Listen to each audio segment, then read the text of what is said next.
തിന്നടി തിന്നടി beef. എന്തായി എന്റെ ചോര കണ്ടാലേ ഇവരൊക്കെ തൃപ്തി വരുള്ളൂ.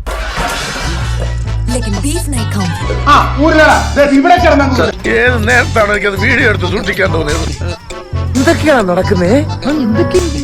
എന്തൊക്കെയാ പൊട്ടന്മാര് എന്നെ മനഃപൂർവ്വം കരിവാരിത്തേക്കാൻ കുറച്ച് ആൾക്കാർ ഇറങ്ങിയിരിക്കുകയാണ്. ഇതെന്റെ അവസാനത്തെ കച്ചിത്തുരുമ്പ. ഇതില്ലെങ്കിലും എനിക്ക് രക്ഷപ്പെടണം. എന്താ രാമേന്ദ്ര പ്രശ്നം? പ്രശ്നം പറഞ്ഞാൽ ഭയങ്കര തമാശയാ.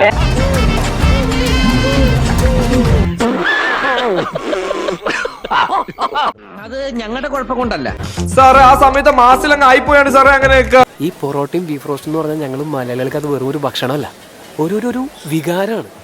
അവനിപ്പോ ഈ കരക്കാരൻ മുഴുവൻ ശത്രുവാ. അവനെ വെച്ചേക്കരുത്. ഇതാണ് ഇവിടുത്തെ വ്യവസ്ഥിതി. We are living in a very cruel society. ഇതൊരു കാര്യം മറ്റേടത്ത് ഐഡിയ ആയിപ്പോയി. അവിടുന്നും കിട്ടി ഇവിടുന്നും കിട്ടി. എല്ലാവർക്കും സന്തോഷമായല്ലോ? എനിക്ക് സന്തോഷമായി. എല്ലാവർക്കും ഇതുകൊണ്ടൊന്നും ഞാൻ തളരില്ല. അമ്മായി ഫിഷ് ഫ്രൈ. നീ എന്താ മാറി നിൽക്കണേ? അതെ നീ തന്നെ. നീ എനിക്ക് വേറെ അല്ല കേട്ടോ.